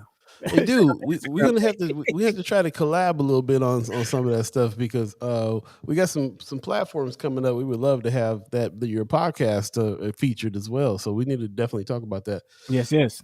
Kimber Snipe says Festerson wasn't cool with that library vote, though. Total shade on my part. I said what I said. Oh, sorry, not sorry. Hey, man, people can't be perfect. He got some cool stuff going on for sure. And if that was one of the things he fell off on, then call, say what you say. That's what we do. That's what it is. That's what it's about. Leah says my interview with Senator Vargas drops on Wednesday. That's what's up. Yeah, I love it. Yeah. We'll connect. Most definitely. Let's definitely connect. For sure. Okay. It is coming up on 8:15, and we do have a special guest in the house. So, as a matter of fact, let's go to a break and get our guest up and rolling, and we'll be right back. Once again, you're listening to First Sky Omaha Radio. First Sky Omaha in the morning. Paul B, Buddi3 Da Gawd, Star Trek. Rich in the house. Stay tuned. Be right back, y'all.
Yo, yo, yo, yo. Good morning, good morning, good morning. Where's Black Dynamite at? He's going to ask you to drop a hot 16 on this one, too, I think.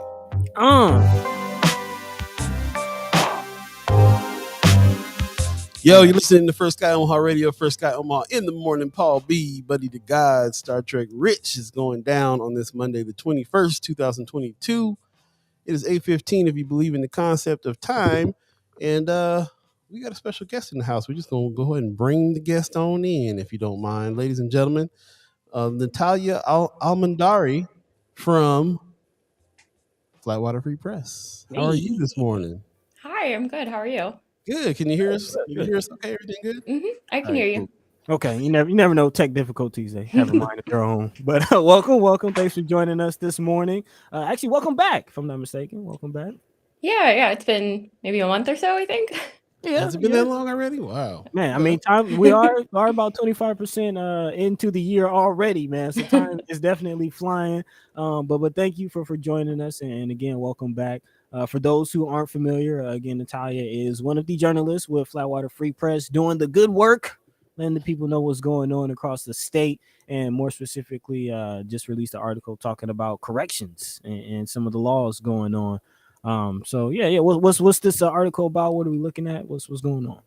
Right. Okay. Let me try and explain it in a nutshell because it gets kind of complicated. But basically, the article was on Friday is this deep dive into this case that's been ongoing in Nebraska. Was heard in front of the Nebraska Supreme Court in September, and they're still waiting on an opinion. But the case is diving into this one aspect of Nebraska's good time laws. So in 2011, the state added another piece of good time. Before there was, you can get a day for day credit for every day served. So it essentially cut a person's sentence in half.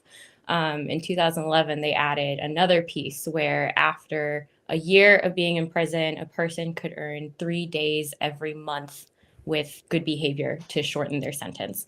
So the question in front of the Nebraska Supreme Court now is, should those days apply to a mandatory release date only, which is the tail end of a person's sentence, if we're thinking min-max states, or should it apply to the mandatory release and a parole eligibility date? The person who's brought the case forward believes that corrections is misreading the law, that the days should be applied to both mandatory release and parole eligibility date. And in fact, the bill's sponsor and corrections director at the time, back when the law was passed in 2011, they agree. They thought that the way the law was written, it would apply to both your parole eligibility and your eventual tentative release date. Corrections, on the other hand, they argue that, the way state law is written right now, it doesn't allow for those 3 days to be applied to parole eligibility. So really that question is now left to the Nebraska Supreme Court. And I really don't know when a decision will come out. It's been 6 months at this point. Yeah. And really, as far as our attention to the prison system, it's been now a couple years, not just the Supreme Court decision, but the overcrowding emergency declaration. And it feels like this is kind of an answer to a question that we've been having here on the show, as far as why, again, the state was issued this overcrowding emergency about 2 years ago, and we haven't seen any mass releases or any kind of real effort towards addressing that. And we've been asking what types of laws, like what types of tools can be used to do this. And it seems like this could be a one of those tools. But one thing I'm getting from your article is there's a difference between the law and how it's written and how it's being used. Definitely. And, it goes down to, how narrow of an interpretation of a law you want to read it with. So like I could see how you could argue it either way. But I'm glad it's not my decision to make that call. But yeah, it definitely is one of those ways that could shrink down the population. The reason why it was proposed in the first place was part cost savings, part let's get people to parole sooner and reduce the prison population. Yeah. And I think it's interesting. Early in the article, you kind of lay it out as far as what is the result of all of this. Is this legalese? How these laws are applied. What is the real effect on people's lives? And as you mentioned in the article, it says the result thousands of prisoners sentenced under the law have potentially stayed in prison days, weeks, or even months longer than the law's authors intended. So it kind of again goes back to a feeling that we're having here on the show that the state is almost doing everything in its power to make sure that these inmates stay locked up. Is this sort of the sense that you're getting from this article? I think so, because I think something important to remember is parole eligibility doesn't mean a person's automatic release on that day, but it is the mark in time when the parole board can decide, okay, you're ready to go out and be supervised in the community. It's one way to reduce the population.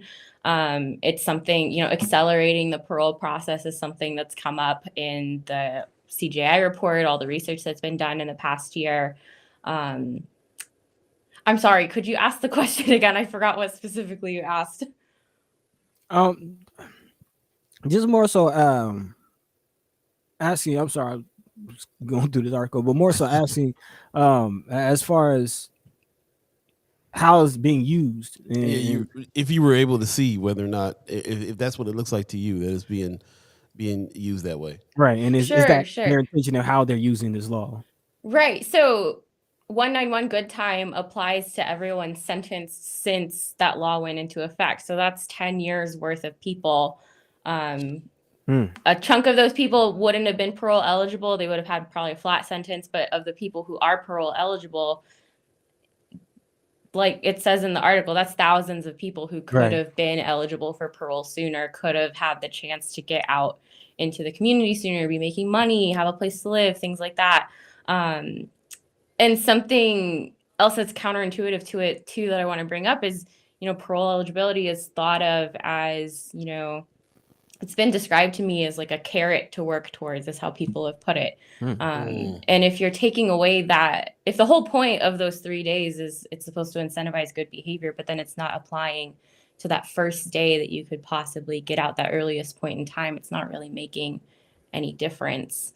So yeah, lots of overlapping ideas that don't necessarily work towards the goal or supposed overall goal of, just making sure that the state's whittling down that overcrowding issue.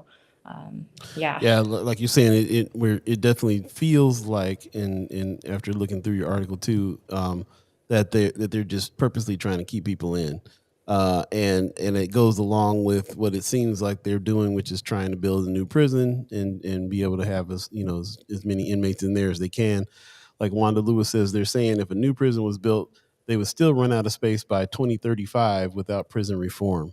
So that's the thing, that a lot of people who are opposed to these new prisons they're grasping on this argument that not only is unethical to think about doing this without any kind of reform, it's not going to work.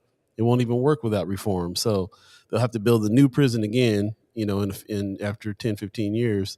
And that's really crazy. So it's interesting that this is linked. This situation here is linked, where they're have an opportunity to get out early, can't, because they're not really applying this law, the thing that they put in there for, like you said, incentive. Vaughn Chapman in the chat says, is this all about justifying continued prison funding? Is that might be something that is you're speculating, of course, but in your opinion, what do you think? I don't know if I'm qualified to answer that question. I think a lot of it goes back to I think that corrections is being very cautious in how they're reading the law. There have been miscalculation problems in the past, and I think they're trying to stay as close to how current parole eligibility laws are written. Which part of it, sometimes when you read it, it gets a little vague. You don't know, should you be reading these two laws together? I don't know the legal terminology, but it really goes back to, reading one line of text by itself, which is kind of the interpretation of corrections, is what I'm understanding, versus a section of laws together. So I can definitely see how they're being very, very, very cautious in how they read that. But like I said, it goes back to the whole purpose of the case is for the Supreme Court to make that call of like, okay, this is how the law should be interpreted, answering that question for the state. Yeah. I mean, and again, that goes back to what we were talking about before the interview, as far as the importance of the election cycle and having people who are writing the laws that can write clear laws and cannot leave, sort of this gray area for interpretation, to have these types of wide varying use of the same law, It goes a long way. And it's kind of interesting there. I'm looking at a actual kind of going to your point, Natalia, as far as being cautious. Spike Eckholt, who's a governmental liaison for Nebraska ACLU, is quoted in the article saying, "You don't just want someone walking out of a maximum security prison. They're not ready for it. You're setting them up to fail. Society is better off having that supervision," which again, it goes back to the feeling that they rather keep people in prison than sort of giving them the resources and doing the work to bring them back into society. Yeah. What's interesting, got me thinking about is a few years back, I helped put a documentary together about the reentry program that Metropolitan Community College was putting together, and everything they do to help people get reintegrated into society, and all the work that they put in. And it's interesting that somebody would make a comment like that, like it's better if we keep them in and have them supervised than to be out in like when you think about like all the work that's being done by that organization and many more to help people reintegrate into society. It's kind of sad that they feel like that that they wouldn't give them that hope, that ability to do that. So those of you just joining us right now, we're talking to Natalia Alamdari, who is from Flatwater Free Press, and she has a very interesting article about this law that it might be being misinterpreted right now, that could effectively have people get out of jail sooner. If you have any questions for her, please put them in the chat, and we'll go ahead and read those off. And really, really interesting stuff that you guys are working on over there. I'm Matt Wynn, who is over at Flatwater, keeps sending me ideas about the things that you guys are working on. I'm just like, could we have them all? You guys are, everything that you guys are writing about is right along the same lines of the things that we're talking about here. And it feels good to have some real journalists like digging deep into these things and kind of finding out these things and bringing them to the light. So we really appreciate you. As a matter of fact, really appreciate you talking about this subject. Any other subjects that are coming up for you that you're writing about, interested in, that's got you your journalism spidey senses tingling and you're ready to go? Oh shoot, let me think. I was just making a list the other day. I'm trying to write, I might have mentioned this last time I was on, I'm trying to dig more into the programming aspect of prison, what's required before you go before the parole board, the benefits, best practices, things like that. I'm interested in have an education story that I'm trying to chase down, looking at just demographic shifts over the years, not only in Omaha, but across the state, especially just like interesting shifts I've heard about in rural communities. And then I'm really interested in writing more about Nebraska's Native communities, how COVID has impacted them, and just overall like cultural preservation, things like that. Where do you get your ideas from? Just other news sources that you read stuff on, and like who inspires you on these ideas? It's a combination, partially things I read, but really conversations. So like I don't have a specific beat at this job, but I still treat every story like its own beat. So like I will meet with people not to talk about any specific story I'm working on, but just to like learn more about what they're doing, issues that they're thinking about, and really any conversation I have with people, I can kind of walk away with like 2 or 3 more things to add to my list. So it's just a combination of reading, being observant, and listening a lot, which that's its own skill that you get better at. Like my ideas today compared to like 4 years ago, like night and day. Yeah, I hear that. It's all about progression. We always talk about building some kind of like old school round table coffee shop style thing for journalists to sit around and talk about stuff. That's kind of like a dream, especially now in these COVID days. Everybody just wants to get together.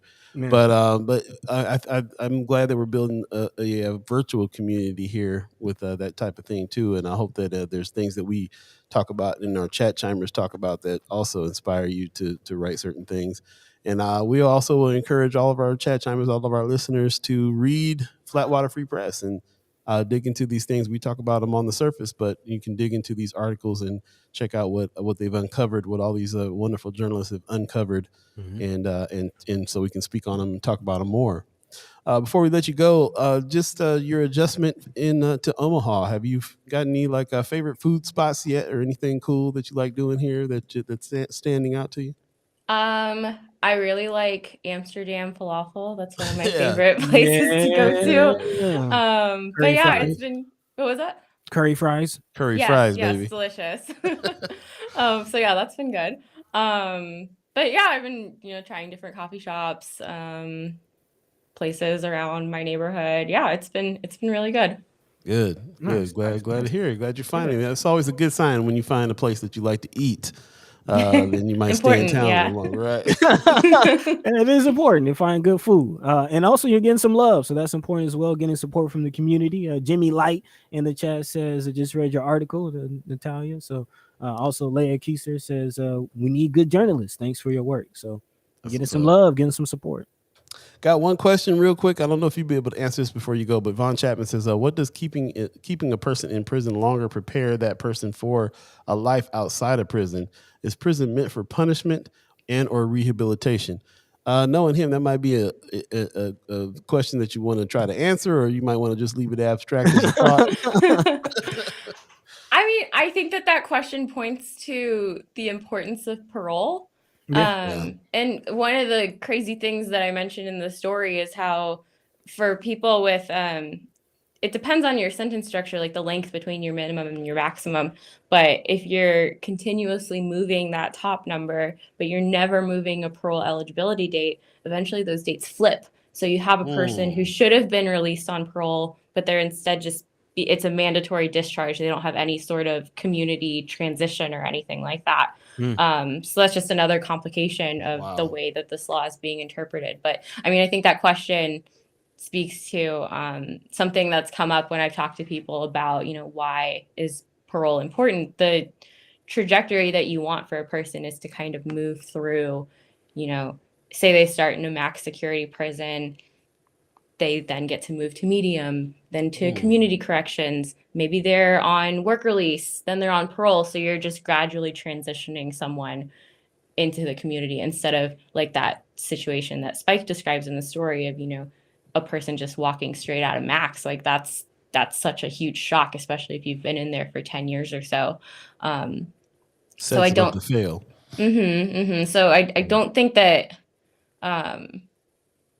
I think the overall goals that have been described by the department are, we want to make sure that we're transitioning people into some sort of supervised release, whether it's post-release supervision or parole. But like we're seeing in practice, it doesn't necessarily always work out like that. Right. Yeah. And I guess the overall question is, how do we correct the practice? Very true. We know you're going to keep up on it, so we appreciate your work on this one. Yeah, thank you very much. Thank you very much for coming in, ladies and gentlemen. Please check out Flatwater Free Press. Yes. Star Trek Rich went ahead and put that in the chat for you. Flatwaterfreepress.org, and check some of these articles out. Like I said, we just kind of skimmed the surface of them to dive deeper and to really kind of get the story, dive into the work that these journalists are doing. So yeah, just really appreciate you very much for coming on the show, and we'd love to have you again. Yeah, looking forward. Yeah, definitely. Thanks for having me. No problem. Have a good one. Thanks. Bye. Bye.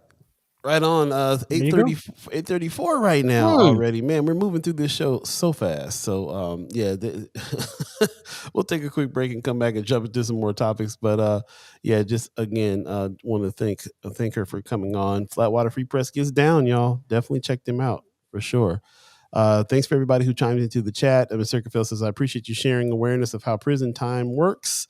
So again, some appreciation there. And yeah, we'll take a quick break and come back, and we'll jump into some more topics here and get to the haps which everybody's looking forward to, I'm quite sure. Yeah, So man. stay tuned. We'll be right back, y'all.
What up, what up, what up? Yeah, it's going down. First Sky Omaha Radio. First Sky Omaha in the morning. In the morning. Paul B, Buddi3 Da Gawd, Star Trek Rich. It is 8:36 right now in Omaha, Nebraska. You know, we are in, what is it, season 3 already? Already, man. Man, space Year is 2. the place. Yeah, second year, man, coming on along. And like we say, we can't do this without y'all. It really is. It really has turned into a morning show that we just was just spitting the news and the weather and the traffic and all that, and then it's turned into a real conversation between people in our community that other people are listening to. So thank you very much for everybody that has joined us and made this show be what it is. We will jump real quick to the Starfleet Daily Meditation, but he likes to call Trekkie Words of Wisdom. Yeah, man. From right here from Weberized.com. Definitely check out Weberized if you have podcast ideas. Today's daily meditation is: like all humans, you depend on feeling and instincts to guide you, and they invariably let you down. And that's by Tuvok, who was one of the Vulcans in one of the series there. So some what they call logical wisdom from a Vulcan right there. Like all humans, you depend on feelings and instincts to guide you, and they invariably let you down. That's a Vulcan talking junk to a human right there, but it's true. Okay. It is. So yeah, we appreciate that. And gotta remember that. Something to remember that you gotta use your logic facilities on top of your emotions and things in order to kind of get some good out, some output. Oh yeah. And yeah, it can't just go off what you feel all the time. You'll get let down. So Most of the time, right? Some good words of wisdom there. Appreciate that. Again, the Star Trek Daily Meditations come from Weberized Studios right here, where we're broadcasting live in Omaha, Nebraska. Squad. Over here on the north side, we call, they like to try to call north downtown. We just say north side, still north. Come on, man. It is what it is.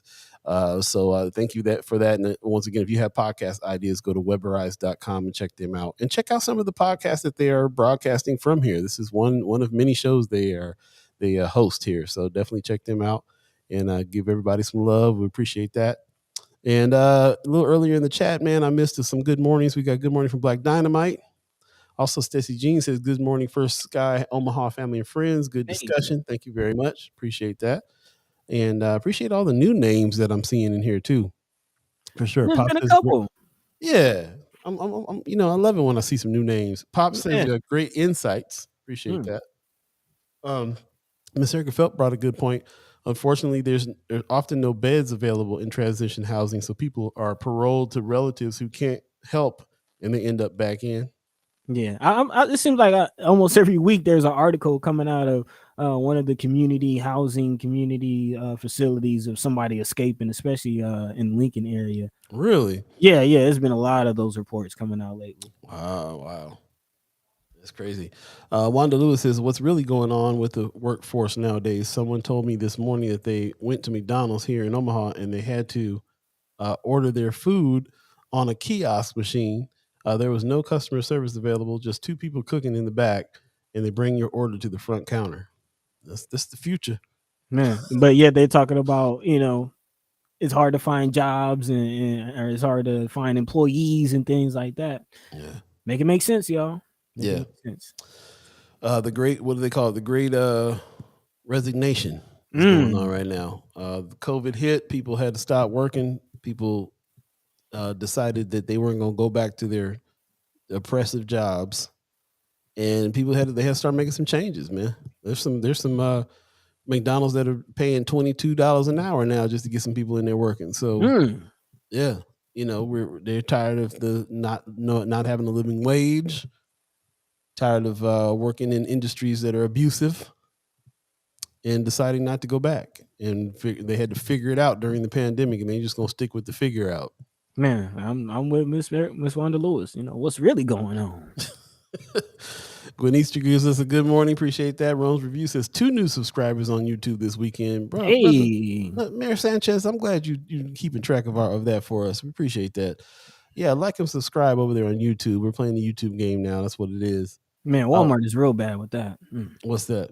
Miss Wanda Lewis says that's been happening for a while at Walmart and the grocery stores. And yeah, Walmart is real bad with that, man. I got a thing, man. I refuse to check out my own groceries. I will find somebody and stand in a long line like, y'all getting paid for this. I'm not. I don't work here. I got a bad attitude when it comes to that. If I got about 2 or 3 things, I might do a self checkout. But if I got a grocery basket full of stuff, nah, bro. Yeah, man. I ain't looking up no fruit on the thing. Gotta find the code. Come on, man. When Easter said they're calling it North Downtown so they can use funding for the developments that belong to North Omaha. And they created no dough so they can get all the dough. Yeah, pretty much. Pretty much. It is. I will say this though, from the stuff that I'm learning about the people who are owning these things and running some of this stuff, they are open to some discussion about how it is that they're encroaching in on the north side. So and you know us. If you about some discussion, let's discuss and see if you want to take some action on them discussions. Man, conversation rules the nation. Yep. Kimmer Snipes says, same, Paul. I refuse to do what folks is getting paid to do. I'm trying to tell you, they better bring some more folks in there for real. There'll be a line out the door. Von Chapman says, sometimes trying to live in North Omaha is like being in prison, always waiting for corrections. Wow. I feel that. Alice Brown says, please repost the hearing for ex-offenders getting help. Thank you. Okay. Repost the hearing. I think she's talking about the Timothy Ashford hearing. That's later on. So yeah, we'll try to find a link for that if that's being live streamed. And again, it's at 2:30 today. If anybody can make that, definitely go support and check it out in person. Yeah, and the information about the lawsuit is on the Friends of First Guy page. There you go. That's where it always lives. Stacey Jean says, my brother refuses to self-checkout too. I ain't doing it. Christy, what? Christy Norris. Say I asked for employee discount if I have to do it. I heard that. That's a good idea. That's a great idea. Viter Buffili. Okay, best followers, primes, and viewer. Okay, looks like we got another troll. Man, Twitch is we usually have to get off of Twitch. Yeah, I might need to look at rethink Twitch. I don't know about Twitch right now. Yeah. Also, Gwen Easter says, let me know when they want to have that meeting. Okay, which meeting we talking about again? Talking about the North Omaha downtown. Oh yeah. We'll definitely let you know. Definitely. Yeah, for sure. Speaking of let you know, got the apps coming up in a few minutes. About 15 minutes left in the hour. Yeah. It's about 8:43 right now. If you keeping track of time, if you do that. Yeah. I did have one last article I want to dive into before the HAP stuff. That's absolutely. All right. Yeah. Talk about this Syria Ukraine stuff coming out of CNN, man. Bro, did you hear that? I mean, it's not a surprise, man. This isn't the first time that they made these kind of comparisons with the whole Ukraine situation. But for those of you who aren't familiar or who haven't heard about it, this was actually called out on Twitter. Twitter called out CNN just yesterday, or actually on last Thursday, after a clip of a segment comparing Syria and Ukraine made its rounds on the social media platform. Wait till y'all hear this, man. Yeah, man, get this. So in the clip, there's a political correspondent, Julia Wolf, who can be heard saying, and I quote, "It's one thing for sarin gas to be used on people in faraway Syria who are Muslim and who are of a different culture. But what is Europe going to do when it's used on European soil on Europeans? Bro, just let that sit there for a minute. Just let that sit real quick. Just let that sit right there for a second. I might need to repeat it. Repeat that. It's one thing for sarin gas to be used on people far away in Syria who are Muslim. That's one thing. But when it's Europe going to do when it's used on European soil on Europeans, it's okay when it's those brown people. Well, when it's good white people on white people, bro. Oh no. Oh no. We've been hearing stuff like this the whole time. The whole time. This is one of the most egregious ones though for that. I mean, that was just like, what can you and there's so much that could be said about this, man. But yeah, it goes back to, you remember the reports of African, students being pushed back to the back of the line, not being able to flee. That woman with that 3-day-old child that they wouldn't let leave after she stood in line for 7 hours in 3-degree weather. Mm-hmm. Those types of situations. Let that marinate, like Von Chapman said. Let that marinate on your soul. This is what they are. This is what they have been saying. This is what other newscasters have been talking about. This isn't, the Middle East where they're used to all this bombing. This is people that are walking down the street with Levi's and they look like us, and they're literally saying these things on the news, bro. And I think it is worth mentioning that this correspondent is a Russian-born American. She's Russian American. Just want to throw that out there. Leah keeps your quiet part out loud again. Yeah, Richard, brother said, who's this correspondent again? What was her name? Julia Loaf, a Russian American born journalist. And listen, this is not just her. It's not. It's about all the media coverage coming from the main outlets. So let me tell you what it's got me as a black man really feeling like. I think that it's jacked up. Putin is over there bombing schools and art places and messing with Ukraine. I think it's jacked up. But I will say that when I walk down the street around here and see people with Ukraine flags up and they're all about Ukraine and they have already marched down on Freedom Corner, 72nd and Dodge about Ukraine, all these white folks that are all about Ukraine. Now it's got me feeling a little funny because I'm getting some real glimpses on what they're really feeling like. This is all about people that look like them. They would not do all this for Syria or any other brown countries. Nope. And it got me having a little attitude about it. Matter of fact, I saw a meme yesterday that had me cracking up for like 15 minutes. And it was one of them ones where you got some people in the background fighting and they put a label over there that said Russia and Ukraine. And it was a black man that was walking past eating something like black man, none of his business. Yeah. I mean, you think about the infamous words from Muhammad Ali. Why would I go over to a country to fight people when I'm getting discriminated right here in the United States? You my enemy. If I'm gonna die for something, I'm gonna die fighting you. Brother Muhammad, huh? Yeah, I want to get into some comments from some Muslims. Get into some comments. First of all, Terry Crawford says courtroom 228 today at 2:30 for the Ashford hearing. Yep. You're giving us a reminder on that. Also, that reminds me, Terry Crawford will be on as a guest with us Wednesday. Stay tuned for that coming up. We'll be speaking with her about redlining some things on Wednesday, so stay tuned. Brother Muhammad says, Mr. Baraka said, he wishes the racism experienced by Africans would help black people in America come to their senses as part of the United States' attempt to undermine the black liberation movement has been to make blacks Americans, quote from the article. Yeah, and further down the chat, he says, why does this shock you? Which is a good question. There you go. Well, he also says Ukrainians care nothing about black life, the roots and reality of a race problem. Alice Brown says the lady was shown. She says, I am a woman with a baby. I am woman with baby. I think she's talking about the African student with the 3-year-old child. That just upsets me, man. That's just.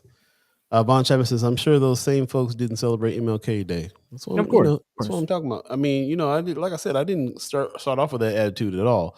But the more news that I watched on the subject, the more time people said that this isn't the Middle East.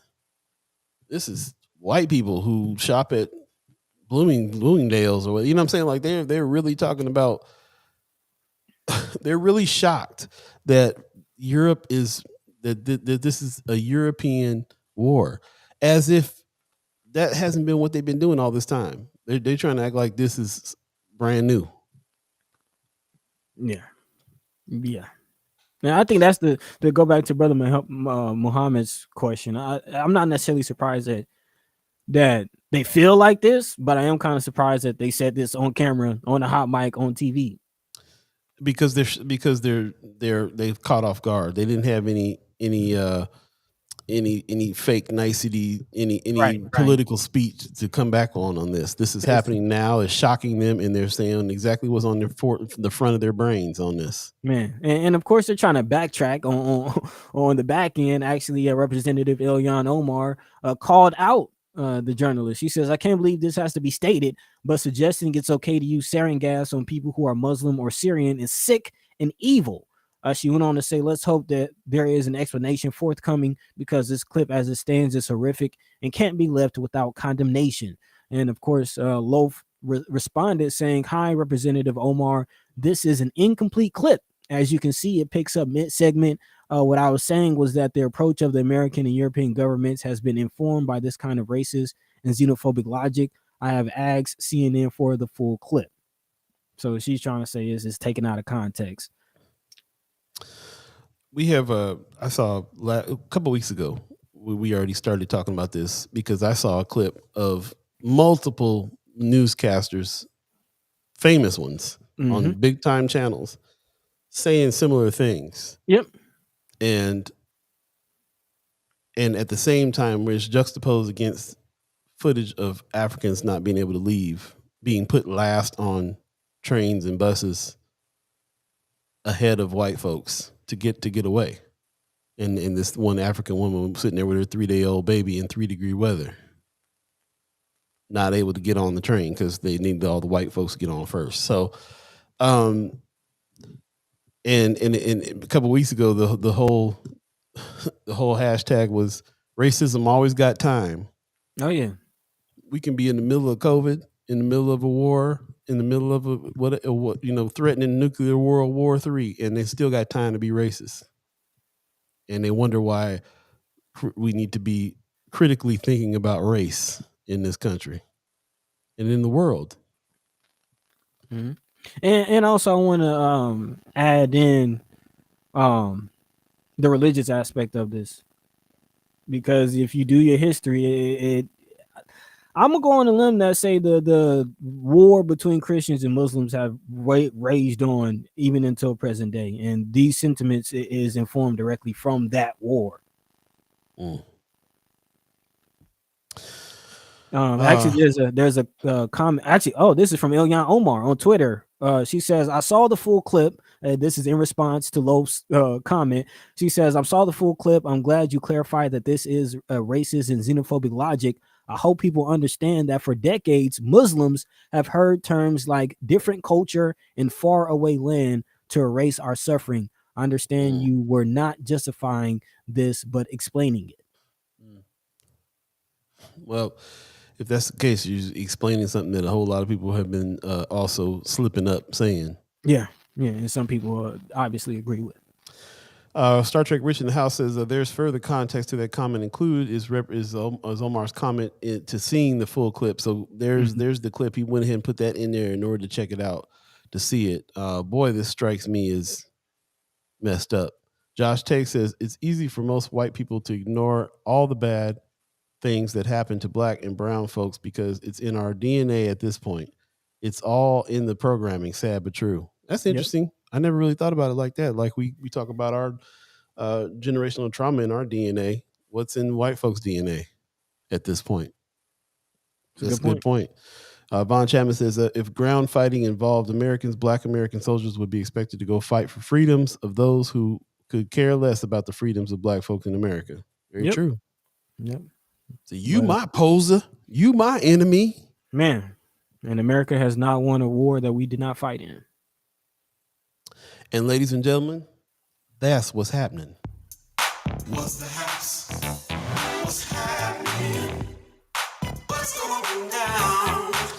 Time to talk about the haps, and not just those haps, but some good haps, maybe some other haps that we think that you need to be checking out. And of course, it's time for you to tell us what haps you think we need to be checking out as well, buddy. Got some haps for the peoples. Well, reminding them that today it is going down at the Douglas County Courthouse. Again, attorney Tim Ashford is looking for some assistance, is looking for some support in his lawsuit against Douglas County on racism in Douglas County courts.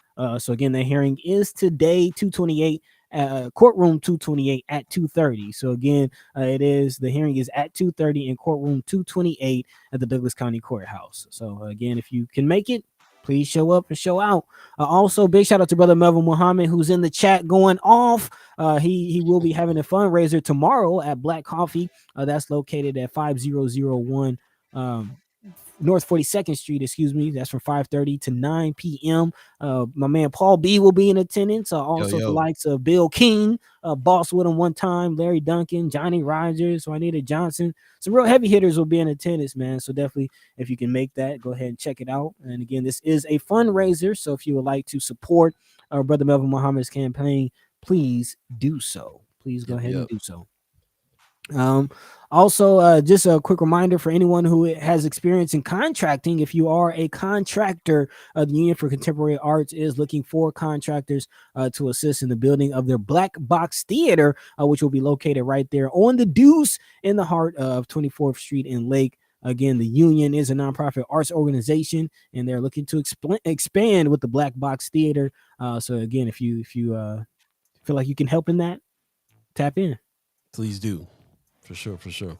Also, let's see here. This town hall meeting is coming up as well. That's tomorrow, March 22nd at 6 p.m. The Fabric Lab. Brother Preston Love Jr. put some respect on his name. We'll be talking to Chief Todd Schmatter. Also, Wayne Hudson, and they'll be talking about law enforcement in the Black and brown communities. Come and check them out. Ask all the questions you want to ask. The Fabric Lab is kind of one of the new spots to really have some of these discussions. Yep. So 6 p.m. March 22nd. Shout out to Manny About Town who put that place together. Shout out to Black Votes Matter. Shout out to Brother Preston Love. Put some respect on his name. Go check him out. That's tomorrow, March 22nd at 6 p.m. At the Fabric Lab, 2514 North 24th Street in Omaha. Topic: law enforcement. We can talk forever about law enforcement around here, for sure. Man, all day. Also, looking at the chat, Ariel's 402 says Omaha South has an enchilada fundraiser for the baseball team. Yeah. Enchiladas, Paul. You heard the man. Let's if we can get a date and time on that, that'll be nice, because I'm sure some people out here would like some nice enchiladas. Let us know, please. Also, March 25th, join Emily's List and Alicia Shelton for Congress. Fundraiser hosted by Women Who Run Nebraska with special guest Representative Sharice Davids.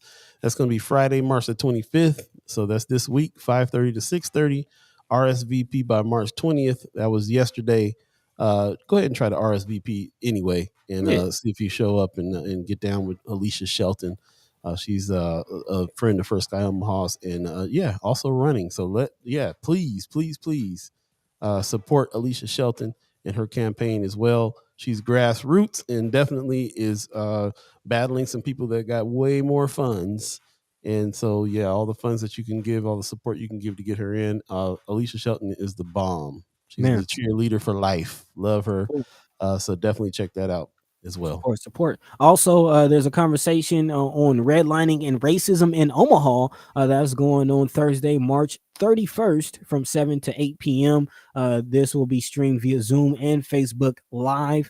This will be moderated by A. Jamal Benden, and also will feature Pamela Joy Strand, who's a professor of law at Creighton University.